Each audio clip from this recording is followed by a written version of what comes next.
Hi guys, welcome to Jane's OET Hub. Hope you all are fine and safe. ഇന്നത്തെ വീഡിയോയിൽ നമ്മൾ reading sub ടെസ്റ്റിനെ കുറിച്ചാണ് discuss ചെയ്യാൻ വേണ്ടി പോകുന്നത്. റീഡിംഗ് സബ് ടെസ്റ്റിൽ part B, because part A ഞാൻ ഓൾറെഡി ചെയ്തിട്ടുണ്ട്. അപ്പോൾ പാർട്ട് ബി എങ്ങനെ ഈസി ആയിട്ട് ചെയ്യാം എന്ന് വെച്ചാൽ ഒരു മാർക്ക് പോലും കുറയാതെ എങ്ങനെ നമുക്ക് കംപ്ലീറ്റ്, അതായത് 6 ക്വസ്റ്റ്യൻസ് ആണ് പാർട്ട് ബിയിൽ വരുന്നത്. ആ 6 ക്വസ്റ്റ്യൻസും എങ്ങനെ കറക്റ്റ് ആക്കാം എന്നുള്ളതാണ് നമ്മൾ ഇന്നത്തെ വീഡിയോയിൽ ഡിസ്കസ് ചെയ്യാൻ വേണ്ടി പോകുന്നത്. ആദ്യം നമുക്ക് പാർട്ട് ബിയുടെ സ്ട്രക്ചർ ഒന്ന് നോക്കാം. സോ നിങ്ങൾക്ക് part B and C combined ആയിട്ടുള്ള ടൈമാണ് തരുന്നത്. സോ ബിയും സിയും കൂടി ചെയ്യാൻ വേണ്ടിയിട്ട് നിങ്ങൾക്ക് കിട്ടുന്ന ടൈം എന്ന് പറയുന്നത് 45 മിനിറ്റ്സ് ആണ്. സോ അപ്രോക്സിമേറ്റ്ലി നിങ്ങൾക്ക് 2 മിനിറ്റ്സ് ആണ് ഒരു ക്വസ്റ്റ്യൻ ആൻസർ ചെയ്യാൻ വേണ്ടി എടുക്കാൻ പറ്റുന്ന ടൈം. ഓക്കെ, ബിക്കോസ് അങ്ങനെ 6 ക്വസ്റ്റ്യനകത്ത് നിങ്ങൾക്ക് മാക്സിമം കിട്ടുന്ന ടൈം എന്ന് പറയുന്നത് 12 മിനിറ്റ്സ് ആണ്. ഓക്കെ, സോ കമ്പൈൻഡ് ആണ് 45 മിനിറ്റ്സ്. സോ അതിനകത്ത് പാർട്ട് ബിക്ക് മാത്രം നമുക്ക് എടുക്കാൻ പറ്റുന്ന ടൈം എന്ന് പറയുന്നത് 12 മിനിറ്റ്സ് ആണ്. ഇനി നമ്മൾ നോക്കാൻ വേണ്ടി പോകുന്നത് പാർട്ട് ബി എങ്ങനെയാണ് ഡിസൈൻ ചെയ്തേക്കുന്നത് എന്നുള്ളതാണ്. നിങ്ങൾക്ക് പാർട്ട് ബിയിൽ 6 ഡിഫറെൻറ്റ് ടോപ്പിക്സ് അല്ലെങ്കിൽ 6 ഡിഫറെൻറ്റ് ടെക്സ്റ്റ് ആണ് കിട്ടുന്നത്. അപ്പോൾ ഇതെല്ലാം വർക്ക് പ്ലേസ് റിലേറ്റഡ് ടെക്സ്റ്റ് ആണ്. ലൈക്ക് ഓരോ ചെറിയ ചെറിയ പാരഗ്രാഫ്, അതിനെ ബേസ് ചെയ്തിട്ട് നമുക്ക് ക്വസ്റ്റ്യൻസ് കിട്ടും. ഓക്കെ, ആ പാരഗ്രാഫ് എന്ന് പറയുന്നത് അത് ചിലപ്പോൾ പോളിസീസ് ആവാം, ചിലപ്പോൾ ഗൈഡ് ലൈൻസ് ആവാം, ചിലപ്പോൾ ഇൻസ്ട്രക്ഷൻ മാനുവൽസ് ആവാം, ചിലപ്പോൾ മെമ്മോസ് ആവാം, ചിലപ്പോൾ ഇമെയിൽസ് ആവാം, അതും അല്ലെങ്കിൽ നോട്ടീസസ് ആവാം. ഇതെല്ലാം ശരിക്കും പറഞ്ഞാൽ നമ്മുടെ ഒരു ക്ലിനിക്കൽ ലൈഫിൽ നമ്മൾ ഡേ ടു ഡേ ഹാൻഡിൽ ചെയ്യുന്ന ആർട്ടിക്കിൾസ് ആണ്. മനസ്സിലാവുന്നുണ്ടോ? നമ്മളൊരു എന്തുമാത്രം പോളിസീസ് ഒരു ഹോസ്പിറ്റലിന് ഉണ്ടാവും അല്ലേ? അങ്ങനെയുള്ള പോളിസീസിൻ്റെ ഒരു ചെറിയ പോർഷൻ അവർ നമുക്ക് എടുത്തിട്ട് തന്നിട്ട് അതിനകത്തുനിന്ന് ഒരു ക്വസ്റ്റ്യൻ ചോദിക്കുക. ഇതാണ് ശരിക്കും പറഞ്ഞു കഴിഞ്ഞാൽ നമ്മുടെ ഹോസ്പിറ്റലിൽ നമ്മൾ ഡേ ടു ഡേ ലൈഫിൽ ഡീൽ ചെയ്യുന്ന ആർട്ടിക്കിൾസ് തന്നെയാണ് പാർട്ട് ബിയിൽ വരുന്നത്. അപ്പോൾ പാർട്ട് ബി നന്നായിട്ട് ചെയ്യണമെങ്കിൽ നമ്മൾ ഈ പറയുന്ന പോലെ ആർട്ടിക്കിൾസ്, നമ്മുടെ ഹോസ്പിറ്റലിന് റിലേറ്റഡ് ആയിട്ടുള്ള പോളിസീസ് അല്ലെങ്കിൽ ഈ പറയുന്ന പോലെ ഇൻറ്റേർണൽ സർക്കുലേഴ്സ്, ഈ പറയുന്ന ചെറിയ ചെറിയ നോട്ടീസസ് ഒക്കെ ഡെയിലി നിങ്ങൾക്ക് വായിക്കാൻ പറ്റുവാണെങ്കിൽ നല്ല രീതിയിൽ നമുക്ക് പാർട്ട് ബി ഇംപ്രൂവ് ചെയ്യാൻ വേണ്ടി പറ്റും. ബിക്കോസ് ആ സെയിം കാര്യങ്ങൾ തന്നെയാണ് അവർ പാർട്ട് ബിയിൽ ചോദിക്കുന്നത്. പിന്നെ വേറൊരു ഏരിയയാണ് നമ്മുടെ ഇൻട്രാമെയിൽസ് എന്ന് പറയുന്നത്. നമുക്ക് ഒരു ഹോസ്പിറ്റലിൽ നമ്മളൊരു സ്റ്റാഫായിട്ട് വർക്ക് ചെയ്യുമ്പോൾ നമുക്ക് ഈ ഹോസ്പിറ്റലിൻ്റെ ഒരുപാട് അപ്ഡേറ്റ്സ് നമുക്ക് നമ്മുടെ ഇൻട്രാമെയിലിൽ കിട്ടും അല്ലേ? അപ്പോൾ അങ്ങനെയുള്ള ഇൻട്രാമെയിൽ നിങ്ങൾ നെഗ്ലക്റ്റ് ചെയ്യാതെ എഫേർട്ട് എടുത്ത് ഡെയിലി റീഡ് ചെയ്യുന്നത് ഹാബിറ്റ് ആക്കുക. എന്നിട്ട് ഈ പറയുന്ന ഇൻട്രാമെയിലിൽ എന്തൊക്കെയാണ് പറയുന്നത് എന്നുള്ളത് സെൻറ്റൻസ് ബൈ സെൻറ്റൻസ് നിങ്ങൾ മീനിങ് മനസ്സിലാക്കുക. അപ്പോൾ ഇങ്ങനെയുള്ള മെയിൽസ് നിങ്ങൾ ഡെയിലി വായിക്കുന്നത് ശീലമാക്കുകയാണെങ്കിൽ ഒരുപാട് ഇതുപോലത്തെ ടോപ്പിക്സ് നമുക്ക് ബി പാർട്ടിൽ കിട്ടുന്നുണ്ട്. ഓക്കെ, അപ്പോൾ ബി പാർട്ടിനെ വേറൊരു വിധത്തിൽ നമുക്ക് ഇംപ്രൂവ് ചെയ്യിക്കാൻ ഈ പറയുന്ന സർക്കുലേഴ്സ് ഒക്കെ റീഡ് ചെയ്യുന്നതിലൂടെ സാധിക്കും. ഓക്കെ, അപ്പോൾ ഇങ്ങനെ നമ്മുടെ ഹോസ്പിറ്റലിൽ തന്നെ കിട്ടുന്ന ആർട്ടിക്കിൾസ് വെച്ച് നിങ്ങൾ നന്നായിട്ടൊന്ന് വായിക്കുവാണെങ്കിൽ, അല്ലെങ്കിൽ ഡെയിലി ഈ പറയുന്ന പോലെ ഒരു 10-15 മിനിറ്റ് വായിക്കുന്ന ഒരു ക്യാരക്ടർ നിങ്ങൾ ഡെവലപ്പ് ചെയ്ത് കൊണ്ടുവരുവാണെങ്കിൽ ബി പാർട്ട് അത്രയും ഈസി ആയിട്ട് കംപ്ലീറ്റ് ഫുൾ മാർക്ക് നിങ്ങൾക്ക് മേടിക്കാൻ വേണ്ടി പറ്റും. ഓക്കെ, അപ്പോൾ ഇനി മുതലെങ്കിലും ഈ പറയുന്ന കാര്യങ്ങളിൽ ശ്രദ്ധിക്കുക. ഇനി എങ്ങനെയാണ് പാർട്ട് ബിയുടെ സ്ട്രക്ചർ എന്ന് നോക്കാം. അപ്പം ഞാൻ നേരത്തെ പറഞ്ഞു 6 ഡിഫറെൻറ്റ് വർക്ക് പ്ലേസ് ടെക്സ്റ്റ് ആണ് കിട്ടുന്നത്. അതിനെ ബേസ് ചെയ്ത് 6 മൾട്ടിപ്പിൾ ചോയ്സ് ക്വസ്റ്റ്യൻസ് ഉണ്ടാവും. ഓരോ മൾട്ടിപ്പിൾ ചോയ്സ് ക്വസ്റ്റ്യനും നിങ്ങൾക്ക് 3 ആൻസർ ഓപ്ഷൻസ് ഉണ്ടാവും.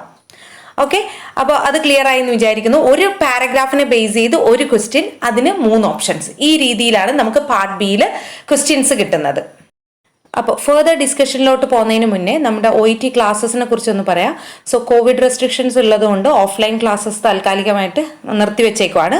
അപ്പോൾ നിങ്ങൾക്ക് ഓൺലൈനായിട്ട് ആർക്കെങ്കിലും OET പഠിക്കണം എന്ന് താല്പര്യമുണ്ടെങ്കിൽ ഈ സ്ലൈഡിൽ കാണുന്ന നമ്പറിൽ കോൺടാക്ട് ചെയ്താൽ മതി.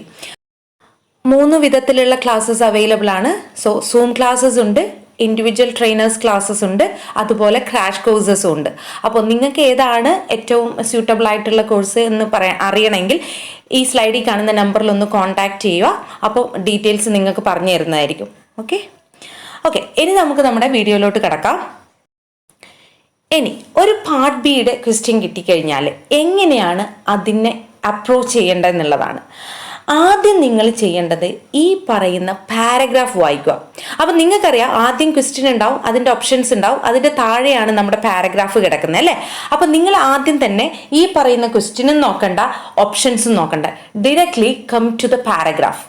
എന്താണ് ആ പാരഗ്രാഫ് പറയുന്നത്? From the beginning till the end you have to read എന്ന് പറഞ്ഞാൽ മൊത്തത്തിൽ വായിച്ചിട്ട് അതിൻ്റെ മീനിങ് എന്താണെന്ന് മനസ്സിലാക്കണം. This is the first step. Okay, so each and every word you have to read. എന്നിട്ട് മൊത്തം എന്താണ്, എന്തിനെക്കുറിച്ചാണ് ഓവറോൾ ഒരു ഐഡിയ നിങ്ങൾക്ക് ഉണ്ടാവണം. ഓക്കെ, എന്നിട്ട് മാത്രമാണ് നമ്മൾ സെക്കൻഡ് സ്റ്റെപ്പിലോട്ട് പോകേണ്ടത്. സെക്കൻഡ് സ്റ്റെപ്പ് എന്താണെന്ന് വെച്ച് കഴിഞ്ഞാൽ read the question and answer option. അപ്പം നമ്മൾ ആദ്യം പാരഗ്രാഫ് വായിച്ചു, സെക്കൻഡ് എന്താ ചെയ്യണ്ടേ? ക്വസ്റ്റ്യൻ വായിക്കുക, അതിൻ്റെ ഓപ്ഷൻസ് വായിക്കുക. ആൻഡ് തേർഡ് സ്റ്റെപ്പ് എന്ന് പറയുന്നത്, ചിലപ്പോൾ നമുക്കിങ്ങനെ ഓപ്ഷൻസ് വായിക്കുമ്പോൾ നമ്മൾ നേരത്തെ വായിച്ചതിൻ്റെ ഒരു ഓർമ്മയിൽ കറക്റ്റ് ആയിട്ടുള്ള ആൻസർ സെലക്ട് ചെയ്യാൻ പറ്റില്ല. അപ്പം നമ്മൾ എന്താ ചെയ്യണ്ടേ? ഈ ഓപ്ഷൻസ് വായിക്കുമ്പോൾ അതിനകത്തുള്ള കീവേഡ്സ് ഐഡൻറ്റിഫൈ ചെയ്യുക. എന്താണ് ഇവർ മീൻ ചെയ്യുക? ആ കീവേഡ്സ് നമ്മുടെ പാരഗ്രാഫിൽ എവിടെയാണ് കിടക്കുന്നത് എന്ന് ഐഡൻറ്റിഫൈ ചെയ്തിട്ട് ഈ പറയുന്ന ഒരു കമ്പാരിസൺ നടത്തുക. അതായത് ഓരോ ഓപ്ഷനും നമ്മുടെ പാരഗ്രാഫുമായിട്ട് കമ്പയർ ചെയ്യുക. എന്തിനാണെന്ന് വെച്ചാൽ ഇവർ ഈ പറയുന്ന ഓപ്ഷനിൽ പറഞ്ഞത് തന്നെയാണോ ടെക്സ്റ്റിൽ പറഞ്ഞേക്കുന്നേ എന്ന് ഐഡൻറ്റിഫൈ ചെയ്യാൻ ഈ പറയുന്ന 3 ഓപ്ഷൻസും നിങ്ങൾ വായിച്ച് ടെക്സ്റ്റുമായിട്ട് കമ്പയർ ചെയ്യണം. എന്നിട്ട് ഓരോ ആൻസറും ഇപ്പം എന്താണ് കറക്റ്റ്, പിന്നെ ഓരോ മീൻസ് ഇപ്പം ഓപ്ഷൻ എ ആണ് വായിക്കുന്നതെങ്കിൽ ഓപ്ഷൻ എ കറക്റ്റ് ആണോ, compare that one with the paragraph. എന്തെങ്കിലും ചിലപ്പോൾ തെറ്റുണ്ടെങ്കിൽ ഓക്കെ എലിമിനേറ്റ് ചെയ്യുക. സെക്കൻഡ് ഓപ്ഷൻ വായിക്കുക, വീണ്ടും ഐഡൻറ്റിഫൈ ചെയ്യുക, പിന്നെ എന്താണ് കറക്റ്റ് ആൻസർ ആണോ അല്ലയോ എന്നുള്ളത് ഐഡൻറ്റിഫൈ ചെയ്യുക. അല്ല തെറ്റാണെങ്കിൽ അതും എലിമിനേറ്റ് ചെയ്യുക. എന്നിട്ട് ഫൈനൽ വൺ നോക്കുക, ഫൈനൽ വൺ കറക്റ്റ് ആണോ എന്നുള്ളത് ഐഡൻറ്റിഫൈ ചെയ്യുക. എന്നിട്ട് ഷെയ്ഡ് ചെയ്യുക. ആ ബി ഇപ്പം സി ആണ് ആൻസർ എങ്കിൽ സിക്ക് ചുറ്റും ഒരു സർക്കിൾ ഉണ്ടാവും. ആ entire circle you need to shade. നമുക്ക് തരുന്ന ഓപ്ഷൻസ് സാധാരണ 3 ഓപ്ഷൻസ് ആണല്ലോ. അതിനൊരു പ്രത്യേകതയുണ്ട്. അതായത് ഒരു ഓപ്ഷൻ തീരെ മെൻഷൻ ചെയ്യത്തില്ല, ഈ പാരഗ്രാഫിൽ തീരെ മെൻഷൻ ചെയ്യത്തില്ല. രണ്ടാമത്തെ ഓപ്ഷൻ എന്ന് പറയുന്നത് നിങ്ങളുടെ പാരഗ്രാഫിൽ തന്നേക്കുന്നതിൻ്റെ നേരെ ഓപ്പോസിറ്റ് ആയിരിക്കും ഈ പറയുന്ന ഓപ്ഷനിൽ തന്നേക്കുന്നത്. മനസ്സിലായോ? മൂന്നാമത്തത് എന്ന് പറയുന്നത് അതായിരിക്കും ആൻസർ. അപ്പോൾ ആ ആൻസർ അതേ വേർഡ്സിൽ തന്നെ കൊടുക്കണം എന്നില്ല, പാരാഫ്രൈസ് ചെയ്തിട്ടായിരിക്കും അവർ കൊടുക്കുന്നത്. അപ്പോൾ അതുകൊണ്ടാണ് ഞാൻ നേരത്തെ പറഞ്ഞത് എൻറ്റയർ മീനിങ് മനസ്സിലാക്കാതെ നമുക്ക് ബി പാർട്ട് ഹാൻഡിൽ ചെയ്യാൻ പറ്റില്ല. അപ്പോൾ ഈ 3 ഓപ്ഷൻസും നിങ്ങൾ ഓരോ ഓപ്ഷനും കമ്പയർ ചെയ്ത് കറക്റ്റ് ആണോ ഇല്ലയോ എന്ന് ഓരോ ഓപ്ഷനിലും ഡീൽ ചെയ്ത് നോക്കിയാലേ പറ്റുള്ളൂ. ആദ്യം തന്നെ ഒരു വേർഡ് അവിടെ ഇവിടെ ഉണ്ടെന്ന് പറഞ്ഞിട്ട് വേഗം പോയി സെലക്ട് ചെയ്യരുത്, അത് കറക്റ്റ് ആയിരിക്കില്ല. ഓക്കെ, അപ്പോൾ കറക്റ്റ് ഓരോ ഓപ്ഷനും വായിക്കുക, കമ്പയർ ചെയ്യുക പാരഗ്രാഫായിട്ട്. എക്സാക്ട്ലി ഇത് തന്നെയാണോ അവർ പാരഗ്രാഫ് പറഞ്ഞേക്കുന്നതെന്ന് നോക്കുക. ഇല്ല എങ്കിൽ അത് എലിമിനേറ്റ് ചെയ്യുക. ചിലപ്പോൾ ഇതിൻ്റെ നേരെ ഓപ്പോസിറ്റ് ആയിരിക്കും. നമുക്കറിയാം ചിലപ്പോൾ നമ്മൾ കാണാത്ത ചില വേർഡ്സൊക്കെ ഒന്ന് നെഗറ്റീവും ഒന്ന് പോസിറ്റീവ് സ്റ്റേറ്റ്മെൻറ്റും ആയിരിക്കും. അപ്പോൾ നന്നായിട്ട് റീഡ് ചെയ്താൽ മാത്രമേ നമുക്കത് ഐഡന്റിഫൈ ചെയ്യാൻ പറ്റുള്ളൂ. അതുപോലെ കറക്റ്റ് ആൻസർ അതേപോലെ ഒരിക്കലും കൊടുക്കില്ല, അതൊന്ന് പാരാഫ്രൈസ് ചെയ്ത് അല്ലെങ്കിൽ അതൊന്ന് റീവേർഡ് ചെയ്തിട്ടായിരിക്കും അവർ കൊടുക്കുന്നത്. അപ്പം നിങ്ങൾക്ക് മീനിങ് മനസ്സിലായാൽ മാത്രമേ ഈ പറയുന്ന ആൻസറിലോട്ട് എത്താൻ പറ്റുള്ളൂ. അതുകൊണ്ടാണ് റീഡിങ് ഹാബിറ്റ് നന്നായിട്ട് ഡെവലപ്പ് ചെയ്യണം എന്ന് ഞാൻ പറയുന്നത്. ഓക്കെ, സോ കാരണം എന്നാലേ പെട്ടെന്ന് നമ്മൾ വായിക്കുന്നതിൻ്റെ മീനിങ് നമുക്ക് ക്യാപ്ചർ ചെയ്ത് പോകാൻ വേണ്ടി പറ്റുള്ളൂ.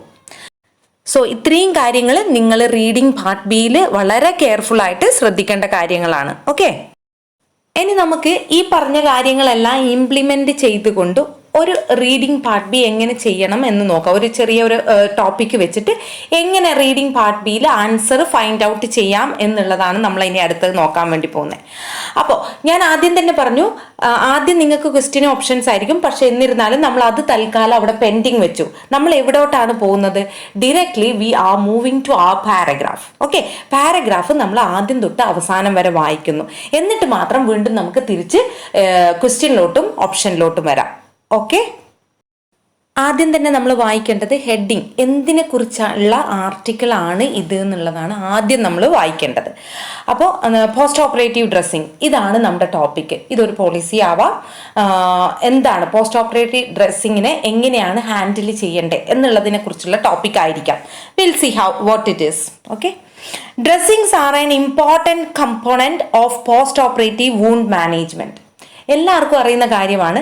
പോസ്റ്റ് ഓപ്പറേറ്റീവ്, അത് സർജിക്കൽ വൂണ്ട് ആവട്ടെ, ഈ പറയുന്ന പോലെ വേറെ എന്തെങ്കിലും തരത്തിലുള്ള, ഫോർ എക്സാമ്പിൾ ഡയബറ്റിക് ഫുഡൊക്കെ വന്നിട്ട് ഡിബ്രൈറ്റ്മെന്റ് ഒക്കെ ചെയ്തിട്ടുള്ള പോലത്തെ വൂണ്ട് ആവട്ടെ, whatever it is, dressing is an important element എന്നാണ് അവർ പറഞ്ഞേക്കുന്നത്. That is just an introductory statement. നമുക്ക് നോക്കാം അടുത്തത് എങ്ങനെയാണ്. Any dressings applied during surgery have been done under sterile conditions and should ideally be left in place as stipulated by the surgical team. അപ്പോൾ നമ്മൾക്ക് എന്താണ് ഇവർ പറഞ്ഞേക്കുന്നത്, ഈ സർജറിയുടെ സമയത്ത് അപ്ലൈ ചെയ്യുന്ന ഡ്രസ്സിങ് എന്ന് പറയുന്നത് അത്ര തന്നെ സ്റ്റെറൈൽ കണ്ടീഷനിൽ അവർ ചെയ്യുന്ന ഡ്രസ്സിങ് ആണ്. അതുകൊണ്ട് തന്നെ ആ ഡ്രസ്സിങ് ഒരു തരത്തിലുള്ള മാനിപ്പുലേഷൻസും വേണ്ട, അത് അങ്ങനെ തന്നെ ആ ഏരിയയിൽ വെച്ചാൽ മതി എന്നാണ് നമ്മളോട് പറയുന്നത്. ഇവിടെ നമുക്കൊരു വേർഡ് കിട്ടുന്നുണ്ട്, സ്റ്റിപ്പുലേറ്റഡ്. സ്റ്റിപ്പുലേറ്റഡ് എന്ന് പറഞ്ഞാൽ ആർക്കെങ്കിലും അറിയാത്തതുണ്ടെങ്കിൽ അതേ സമയം തന്നെ നിങ്ങൾ റീഡിങ് ഏത് ബുക്കിലാണോ എഴുതുന്നത് അതിൻ്റെ ബാക്ക് പേജിൽ ആ വേർഡ് മീനിങ് എഴുതി വെക്കുക. സ്പെസിഫൈ എന്നുള്ള മീനിങ് ആണ് ഇവിടെ സർജൻ സ്പെസിഫൈ ചെയ്യുന്നത്. സാധാരണഗതിയിൽ സർജിക്കൽ ടൈമിൽ അപ്ലൈ ചെയ്യുന്ന ഡ്രസ്സിങ് അതുപോലെ തന്നെ ആ ഏരിയയിൽ വെക്കണം എന്നുള്ളതാണ് സർജന്റെ അഡ്വൈസ്, അല്ലെങ്കിൽ സർജൻ സ്പെസിഫൈ ചെയ്യുന്നത് എന്നാണ് ഈ പറയുന്ന സെന്റൻസ് മെൻഷൻ ചെയ്യുന്നത്. ഓക്കെ, ഇനി അതുപോലെ അടുത്ത സെന്റൻസ് എന്താണ്, it is acceptable for initial dressings to be removed prematurely in order to have the wound reviewed and in certain situations. നമുക്കതൊന്ന് സ്പ്ലിറ്റ് ചെയ്ത് വായിക്കാം. Like it is acceptable for initial dressings to be removed prematurely in order to have the wound reviewed. So നമ്മൾ ഈ specified ടൈമിന് മുന്നേ തന്നെ, പ്രീമെച്വർലി എന്ന് പറയുമ്പോൾ കുറച്ചും കൂടി മുമ്പേ തന്നെ ഈ പറയുന്ന ഡ്രസ്സിങ് ഓപ്പൺ ആക്കാൻ പറ്റുന്ന സാഹചര്യങ്ങളാണ് ഇനി അവർ മെൻഷൻ ചെയ്യാൻ പോകുന്നത്. ഒന്നുകിൽ സർജന് ഈ പറയുന്ന വൂണ്ട് റിവ്യൂ ചെയ്യണം. Okay, he can do that അല്ലേ. അപ്പോൾ ആ ഒരു ഏരിയയിൽ നമുക്ക് അത് റിമൂവ് ചെയ്യാം. ഇനി in order to have the wound reviewed and in certain situations, ഇനി അതിൻ്റെ കൂടത്ത് പറയുന്നതാണ് വേറെ ചില സിറ്റുവേഷൻസിലും കൂടി. അത് ഏതൊക്കെയാണെന്ന് അവർ പറയാൻ പോകുന്നേ ഉള്ളൂ. Apply a new dressing. So ഈ പറയുന്ന ഒന്നുകിൽ സർജന് റിവ്യൂ ചെയ്യാനോ അല്ലെങ്കിൽ ഇനി പറയാൻ പോകുന്ന സിറ്റുവേഷൻസിലാണെങ്കിലോ you can apply a new dressing. അപ്പോൾ സാധാരണഗതിയിൽ നമ്മൾ അതുപോലെ തന്നെ വെക്കുന്നു, പക്ഷേ ഈ പറയുന്ന ഏതെങ്കിലും സിറ്റുവേഷൻസ് ഉണ്ടെങ്കിൽ യു ക്യാൻ ചേഞ്ച് ഇറ്റ് എന്നാണ് അവിടെ മീനിങ് വരുന്നത്. ഇനി ആ സിറ്റുവേഷൻ എന്താണ്, these situations include when the dressing is no longer serving its purpose. ആ എന്തിനു വേണ്ടിയിട്ടാണോ ആ ഡ്രസ്സിങ് അനക്കാതെ വെച്ചേക്കുന്നത് അല്ലെങ്കിൽ റിമൂവ് ചെയ്യാതെ വെച്ചേക്കുന്നത് ആ ഒരു ഫങ്ഷൻ അവിടെ നടക്കുന്നില്ല. അതെന്തൊക്കെയാണെന്ന് വെച്ചാൽ എന്തൊക്കെയാണ്, ഡ്രസ്സിങ് ഫാളിങ് ഓഫ്, ഈ പറയുന്ന പോലെ അതിൻ്റെ ടേപ്പോ എന്തെങ്കിലുമൊക്കെ ഇളകി വരുന്നു, അത് വീണ് പോകുന്നു. ആ ഒരു സിറ്റുവേഷനിൽ നമുക്ക് എങ്ങനെയായാലും അതവിടെ വെക്കാൻ പറ്റില്ല, we need to reapply അല്ലേ. അപ്പോൾ ആ ഒരു സിറ്റുവേഷനിലാണെങ്കിൽ you can remove it. Okay, second situation എന്താണ്, excessive exudate soaking through the dressing and resulting in a suboptimal wound healing environment എന്ന് പറഞ്ഞാൽ അതിനകത്തുനിന്ന് ഒത്തിരി ഡിസ്ചാർജ് വന്ന് ഇങ്ങനെ ഈ ഡ്രസ്സിങ് മുഴുവൻ കുതിർന്ന് കിടക്കുന്നു. എന്നിട്ടോ അത് ആ പറയുന്ന എൻവയോൺമെന്റ്, അതായത് ഒരു വൂണ്ട് ഹീലിങ്ങിന് വേണ്ടിയിട്ടുള്ള എൻവയോൺമെന്റ് തകർക്കുകയാണ് ചെയ്യുന്നത് അല്ലേ. അപ്പോൾ അങ്ങനെയുള്ള സിറ്റുവേഷൻ ആണ്. അപ്പോൾ നെഗറ്റീവ് എഫക്റ്റ് ആണ് കൊടുക്കുന്നത്. വൂണ്ട് ഡ്രസ്സിങ് എന്തിനു വെക്കുന്നോ അതിൻ്റെ നെഗറ്റീവ് എഫക്റ്റ് ആണ് ഈ പറയുന്ന പോലെ സോക്കായിട്ടുള്ള ഡ്രസ്സിങ് അവിടെ വെച്ചാൽ. അപ്പോൾ ഈ രണ്ട് സിറ്റുവേഷൻ, ഒന്നുകിൽ വീണ് പോകുന്നു അല്ലെങ്കിൽ എക്സുഡേറ്റ് എക്സസീവ് ആയിട്ട് പ്രസന്റ് ആയിട്ടുള്ള സിറ്റുവേഷനിലാണെങ്കിലും നമുക്ക് ഇത് മാറ്റിയിട്ട് വേറെ അപ്ലൈ ചെയ്യാം. ഓക്കെ, ഒന്നും കൂടി നന്നായിട്ട് മനസ്സിലാക്കണം. സർജൻ റിവ്യൂ, എക്സുഡേറ്റ് പ്ലസ് ഈ പറയുന്ന പോലെ ഫാളിങ് ഓഫ്, ഈ മൂന്ന് സിറ്റുവേഷനാണ് അവർ എക്സ്പ്ലെയിൻ ചെയ്തേക്കുന്നത്, മനസ്സിൽ വെക്കുക. Okay, or when a wound complication is suspected. ചിലപ്പം എന്തെങ്കിലും ഒരു വൂണ്ട് കോംപ്ലിക്കേഷൻ, ലൈക്ക് ഓൾറെഡി സർജറിയുടെ സമയത്ത് അപ്ലൈ ചെയ്തിട്ടുണ്ടെങ്കിലും എന്തെങ്കിലും തരത്തിലുള്ള കോംപ്ലിക്കേഷൻ അവർ എക്സ്പെക്ട് ചെയ്യുന്നുണ്ടെങ്കിൽ ആ ഒരു സമയത്തും നമ്മൾ ഈ പറയുന്ന ഡ്രസ്സിങ് മാറ്റണം. അപ്പം 4 സിറ്റുവേഷൻസ് അവർ എക്സ്പ്ലെയിൻ ചെയ്തു. ഫസ്റ്റ് വൺ മറ്റേ നമ്മുടെ സർജന് റിവ്യൂ ചെയ്യണമെങ്കിൽ, second one falling of, third one exudate present ആയിട്ടുണ്ടെങ്കിൽ, പ്ലസ് ഫോർത്ത് വൺ എന്തെങ്കിലും തരത്തിലുള്ള വൂണ്ട് കോംപ്ലിക്കേഷൻ ഉണ്ടെങ്കിൽ that time also you can change the dressing. ഇപ്പം നമുക്ക് ഈ പോസ്റ്റ് ഓപ്പറേറ്റീവ് ഡ്രസ്സിങ്ങിനെ കുറിച്ച് ഒരു ഐഡിയ കിട്ടി അല്ലേ. അപ്പോൾ ഇനി നമ്മൾ ഈ പറഞ്ഞ പോയിന്റ്സ് മനസ്സിൽ വെച്ചിട്ട് വേണം നമ്മുടെ ആൻസർ ഓപ്ഷൻസിലോട്ട് പോകാൻ വേണ്ടിയിട്ട്. ഓക്കെ, ആദ്യം നമുക്ക് ക്വസ്റ്റ്യൻ വായിക്കാം. Nursing staff can remove A dressing. അപ്പോൾ അത് തന്നെയാണ് നമ്മൾ ആ സിറ്റുവേഷൻസ് തന്നെയാണ് നമ്മൾ വായിച്ചത് അല്ലേ. അപ്പോൾ ഏത് സമയത്താണ് നഴ്സിംഗ് സ്റ്റാഫിന് ഈ പറയുന്ന ഡ്രസ്സിങ് റിമൂവ് ചെയ്യാൻ പറ്റുന്നത്? അപ്പോൾ ആ സിറ്റുവേഷൻസ് ഏതൊക്കെയാണ്? A member of the surgical team is present. അപ്പോൾ നിങ്ങൾ ഈ പറയുന്ന ഓപ്ഷൻ വായിച്ച ഉടനെ നിങ്ങൾ കമ്പയർ ചെയ്യുക. അങ്ങനെ എന്തെങ്കിലും നമ്മുടെ പാരഗ്രാഫിൽ പറഞ്ഞിട്ടുണ്ടോ? A member of the surgical team is present. Entirely they did not mention anything regarding the statement അല്ലേ. ഒരു സർജിക്കൽ ടീം അല്ലെങ്കിൽ ഒരു ഡോക്ടേഴ്സിന്റെ ആരെങ്കിലും ഒരു മെമ്പർ നമ്മൾ ഈ ഡ്രസ്സിങ് ചേഞ്ച് ചെയ്യുമ്പോൾ അവിടെ വിറ്റ്നസ് ആയിരിക്കണം എന്നാണ് ഇവർ ഫസ്റ്റ് ഓപ്ഷൻ പറഞ്ഞിട്ടില്ലേ. And absolutely they did not mention anything regarding that അല്ലേ. അപ്പം നമുക്കത് എലിമിനേറ്റ് ചെയ്യാം. Then second one, there is severe leakage from the wound. There is severe leakage from the wound. അപ്പോൾ നമ്മൾ ഇതേപോലെയല്ല അവിടെ കൊടുത്തേക്കുന്നത്. എന്താണ് ഇതിൻ്റെ സിനനിമാണ് അവിടെ കൊടുത്തേക്കുന്നത്? എന്താണ്? Excessive exudate present. എക്സുഡേറ്റ് എന്ന് പറഞ്ഞാൽ ഈ പറയുന്ന പോലെ ഡിസ്ചാർജസ് ഫ്രം ദ വൂണ്ട് അതാണ്. അപ്പോൾ എൻ്റയർലി അപ്പോൾ ആ വേർഡുമായിട്ട് ഇത് മാച്ച് ചെയ്യുന്നുണ്ട്. എക്സസീവ് ലീക്കേജ് അല്ലെങ്കിൽ സിവിയർ ലീക്കേജ് എന്ന് പറയുമ്പോൾ എക്സസീവ് എക്സുഡേറ്റ് ആണ് അതിൻ്റെ സിനനിം എന്ന് പറയുന്നത്. So it is exactly matching with the paragraph എന്നും പറഞ്ഞുകൊണ്ട് നമുക്ക് വേഗം അവിടെ ഷെയ്ഡ് ചെയ്യാൻ പറ്റില്ല. We have to go to the C option because നമ്മൾ ഇതിൽ ബെസ്റ്റ് ആണ് സെലക്ട് ചെയ്യേണ്ടത്. So we have to read C and we have to make sure that is not the answer. എന്നിട്ട് മാത്രമേ ബി ഷെയ്ഡ് ചെയ്യാൻ പറ്റുള്ളൂ. അപ്പം നോക്കാം സി എന്താണ് പറയുന്നത്? The believe that the wound has healed. അപ്പോൾ ഇവിടെ പറയുന്നത് എന്താണ്? നഴ്സിംഗ് സ്റ്റാഫിന് ഒരു ഡ്രസ്സിങ് മാറ്റാം വൂണ്ട് ഹീലായാൽ എന്നാണ് പറയുന്നത്. അപ്പോൾ അതിൻ്റെ നേരെ ഓപ്പോസിറ്റ് അല്ല ഇവിടെ പറഞ്ഞേക്കുന്നത്. വൂണ്ട് എന്തെങ്കിലും തരത്തിലുള്ള കോംപ്ലിക്കേഷൻ വരുവാണെങ്കിൽ ഹീലിംഗ് അല്ല പറഞ്ഞേക്കുന്നത്. Contradict the statement. ഇതാണ് വേറൊരു സ്റ്റേറ്റ്മെന്റ് അല്ലേ. സോ കോംപ്ലിക്കേഷൻ എന്നാണ് പാരഗ്രാഫ് പറഞ്ഞേക്കുന്നത്. എന്തെങ്കിലും തരത്തിലുള്ള കോംപ്ലിക്കേഷൻ വൂണ്ടിൽ ഉണ്ടെങ്കിൽ that time you can change the dressing എന്നാണ് പറഞ്ഞേക്കുന്നത്. പക്ഷെ ഇവിടെ എന്താണ് പറഞ്ഞേക്കുന്നത്? വൂണ്ട് ഹീൽ ചെയ്താൽ ചേഞ്ച് ചെയ്യാം എന്നുള്ളതാണ്. അപ്പോൾ that is not the option. So ഈ ഒരു കോണ്ടെക്സ്റ്റിൽ നിങ്ങൾക്ക് ധൈര്യപൂർവ്വം നമുക്ക് ബി എന്ന വളരെ ക്ലിയർ ആയിട്ട് അത് അവിടെ പറഞ്ഞിട്ടുണ്ട്. So you can shade B as your answer. ഇങ്ങനെയാണ് നമ്മൾ പാർട്ട് ബിയിൽ ഓരോ ക്വസ്റ്റ്യനെയും ഡീൽ ചെയ്യേണ്ടത്. അപ്പോൾ ഇതിനെ സപ്പോർട്ട് ചെയ്യുന്ന ഒരുപാട് റീഡിംഗ് റിസോഴ്സസ് നമുക്ക് അവൈലബിൾ ആണ്. സോ ഈ സ്ലൈഡിൽ ഞാൻ അതിൻ്റെ ഡീറ്റെയിൽസ് OET റെക്കമെൻഡ് ചെയ്തേക്കുന്ന റീഡിംഗ് റിസോഴ്സസിൻ്റെ ലിസ്റ്റ് ഇട്ടിട്ടുണ്ട്. അപ്പോൾ ഇതിനകത്ത് നിങ്ങൾ ഡെയിലി ഒരു 15 മിനിറ്റ് ഈ പറയുന്ന ആർട്ടിക്കിൾസ് വായിക്കുന്നത് ഒരു ശീലമാക്കുക. മെറ്റീരിയൽസിന് പുറമെയാണ് കേട്ടോ. മെറ്റീരിയൽസ് ഡെയിലി എയും ബിയും സിയും നിങ്ങൾ ചെയ്യണം. അതിൻ്റെ പുറമെ നിങ്ങളുടെ റീഡിംഗ് ഹാബിറ്റ് ഡെവലപ്പ് ചെയ്യാൻ വേണ്ടിയിട്ടും ഇതുപോലെയുള്ള ഒത്തിരി വൊക്കാബുലറീസ് എങ്ങനെയാണ് സെൻറ്റൻസസിൽ യൂസ് ചെയ്തേക്കുന്നത് എന്നൊക്കെ മനസ്സിലാവാൻ വേണ്ടിയിട്ട് ഇതുപോലെയുള്ള ഒത്തിരി ആർട്ടിക്കിൾസ് വായിക്കുക. മെയിനായിട്ട് പാർട്ട് ബി നമുക്ക് ഇമ്പ്രൂവ് ചെയ്യാൻ പറ്റുന്ന ഏറ്റവും നല്ല മെത്തേഡാണ് നിങ്ങളുടെ hospital policies and guide lines എന്ന് പറയുന്നത്.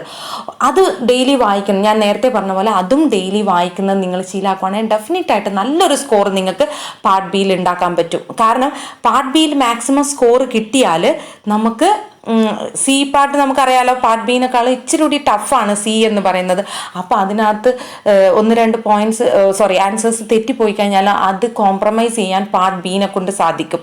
അപ്പോൾ പ്ലീസ് ഇനിയെങ്കിലും നിങ്ങൾ ഈ പറയുന്ന റീഡിംഗ് ഹാബിറ്റ് ഡെവലപ്പ് ചെയ്യുക. വെറുതെ മെറ്റീരിയൽസ് മാത്രം ചെയ്തിട്ട് ഒരു കാര്യമില്ലാതല്ല, അതിനേക്കാൾ ഒരുപാട് ഇമ്പ്രൂവ്മെൻറ്റ് നിങ്ങൾക്ക് ഈ പറയുന്ന പോലെ ഒരു 15 മിനിറ്റ് നിങ്ങൾ ഈ പറയുന്ന മെറ്റീരിയൽസ് വായിക്കുകയാണെങ്കിൽ ഇമ്പ്രൂവ് ചെയ്യാൻ വേണ്ടി പറ്റും. സോ അതും കൂടി നിങ്ങൾ ശ്രദ്ധിക്കുക. വീഡിയോ ഹെൽപ്ഫുൾ ആയെന്ന് വിചാരിക്കുന്നു. ഞാൻ ചെയ്യുന്ന വീഡിയോസ് ഇഷ്ടമാവുന്നുണ്ടെങ്കിൽ സബ്സ്ക്രൈബ് ചെയ്യാൻ മറക്കരുത്. സബ്സ്ക്രൈബ് ചെയ്തിട്ട് അതിനടുത്ത് കാണുന്ന ബെല്ലൈക്കൺ കൂടി ഒന്ന് എനേബിൾ ചെയ്യുക കേട്ടോ. ഈ വീഡിയോ നിങ്ങൾക്ക് ഇഷ്ടപ്പെട്ടെങ്കിൽ ഷെയർ ചെയ്യാനും കമൻറ്റ് ചെയ്യാനും മറന്നേക്കരുത് കേട്ടോ.